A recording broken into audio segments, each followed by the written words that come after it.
I won't tell you what I went through, but let me tell you, I quit this program 3 times. And every time Andrew came back and told me to come back, I had nervous breakdowns, I cried, it was terrible. But at the end of 6 months, I was selling face-to-face, 1 a day as well. So I had finished the program and I was feeling good. But as you can imagine, for those 6 months, I was being forced out of my comfort zone every day. Every day.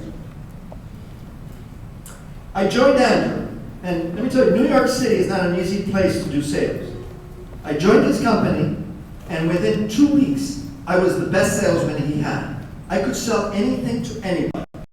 And after 2 months, I became head of sales, which is what he wanted to do. So there I was, working for 6 months as head of sales in his company, when I received a call from a headhunter. And the headhunter says, Mr. Delafraz, we've heard that you're pretty good at selling. Would you like to come to an interview at a bank? And I said, yes. So I said, okay. So I went to an interview at Union Bank of Switzerland, a very big bank in New York City. After 2 hours of interviewing, the managing director says to me, Mr. Delafraz, I don't know where you learned to sell. I did not tell him, obviously. But you know how to sell. You know, if you want to come and work here, here's your offer. And he showed me the offer. It was amazing the amount of money he was offering me. So I was really feeling bad because what am I going to tell Andrew? I went back to the office and I explained everything to Andrew. And Andrew, he was a true friend. He really believed in me. He said, Paris, that's your future. Take the offer. And I did. I left Andrew and I started at the bank. And I spent 20 years in investment banking. 20 years. 10 years at UBS and 10 years at ABN AMRO Bank. Now, I don't know about you guys, but I feel that in the world, there are 2 types of people. Friday people and Monday people. I was a Monday person all my life. I loved my work. But the world is full of Friday people. You know what Friday people are like? Thursdays, they're smiling. Because the weekend is coming. They hate their work. How many Friday people here? Come on, be honest. No one can see. Good. No, not good. It's terrible to be a Friday person all your life. Can you imagine spending all your life hating your work? Well, let me tell you, all my life I was a Monday person. And then after 20 years in banking, I became a Friday person. I hated my work. And here I was living in London. How many of you have been to London? London? Anybody been to London? In London, it's always raining. Nothing like today. The clouds, I mean, you feel you can touch the clouds. So there I was working in London at ABN AMRO. And I was depressed. I was feeling like a Friday person. There it was, Friday, and I was like, oh, and the clouds, and it was raining. And I said to myself, I need to do something with my life. I can't continue like this. And out of the blue, I get a phone call from Japan. And this managing director, this executive vice president of Sony says to me, Paris, we have a problem. We're organizing a friendly match in Japan with Manchester United. 3 games. And they just canceled today. So I need to find another football team to replace Manchester United in Japan to play 3 games. Can you find an entrepreneur somewhere in Europe, maybe Southern Europe, that can bring another team to Japan? So that day I was not even thinking about this because I don't like football. I'm American, you know, I'm too tall, and I never played football. So it wasn't like I was very excited about this. But that night I couldn't sleep because I thought to myself, maybe this is it. Should I leave the bank and, you know, become an entrepreneur? Maybe I'll become a Monday person again. So I couldn't sleep all night. And in the morning, I went to my wife. She was in the living room. She was having her cappuccino. We had a Brazilian maid. This is a beautiful 3-bedroom apartment in South Kensington, overlooking the park. And I said to her, honey, I'm thinking of leaving the bank. And she looked at me and said, really? Where do you want to go? Morgan Stanley or maybe Goldman Sachs, one of these other banks? I go, no. I want to become a sports marketing professional. She was shocked. She said, what? I said, yeah, I want to become a sports marketing professional. She said, Paris, what's wrong with this picture? You have a beautiful apartment here. You got 55 people working for you. You're only 42 years old. Get a car and a driver. You're at the top of your career. Why do you want to go and do sports? What's wrong? I go, well, I'm not passionate about my work anymore. She goes, passion? Work? What is that? Yeah, passionate about my work. I'm not passionate. Well, she didn't talk to me for 3 days. And then on the third day, she said, okay, what do you want to do? I said, let's move to Spain, and I'm going to start a sports marketing company. She said, okay. And that's what I did. I resigned from AB Amaro, and I became an entrepreneur. This is the team I took to Japan. I don't know if you know much about football, but in 2004, the Valencia football team was La Liga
something that my thesis, my PhD director suggested.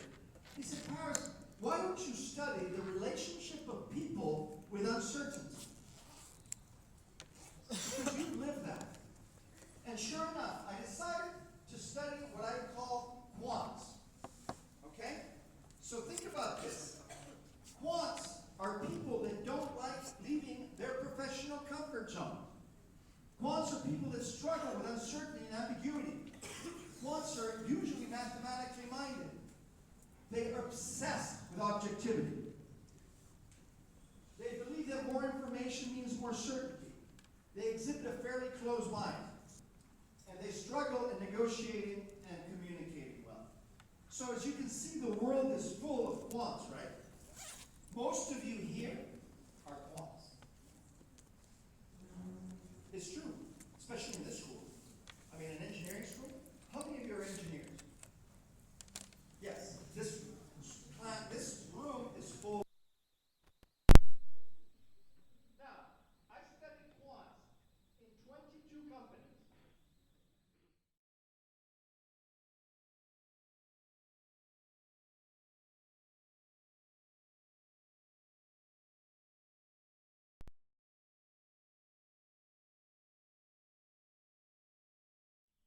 Because I wanted to understand, does the military, what do you think? Yes, they do.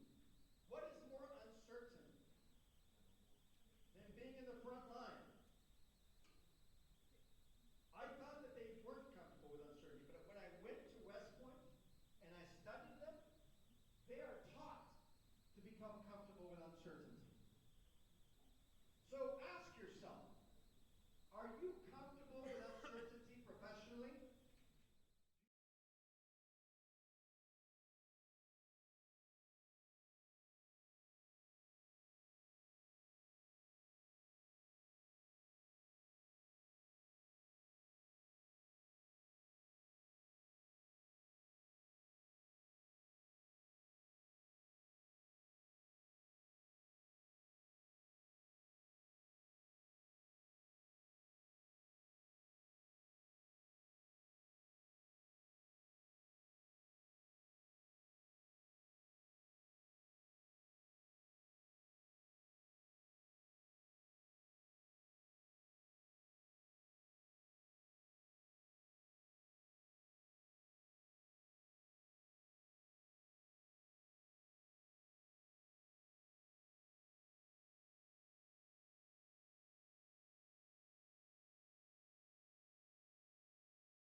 entrepreneurs that are W3, W4, and innovators are P1, P2s. And in the Middle East, there's a lot of people that are P1, P2s.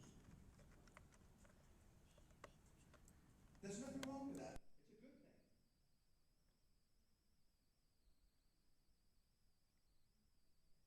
You know, as I said, entrepreneurs, what do they see in uncertainty? They see opportunity.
going to open up a lot of ideas. It's going to get you out of your comfort zone professionally. Okay? All right. Before we start on mobile app development, let's have some questions regarding this first part of the presentation.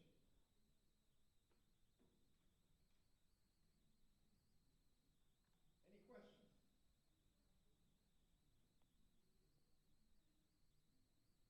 Come on, this is not Korea. I need to see some questions here. Here, can we take the mic, please?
uncertainty, or do you not want it?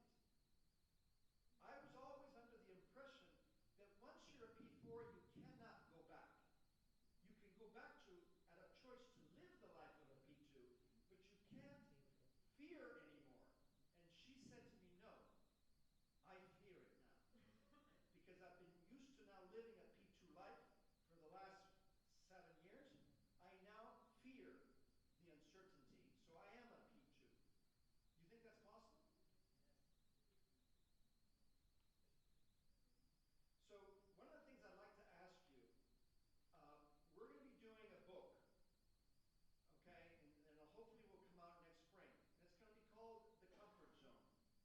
You know, overcome what stands between you and success. We're going to do a Middle Eastern version of this book, and in it we're going to include these comfort zone stories.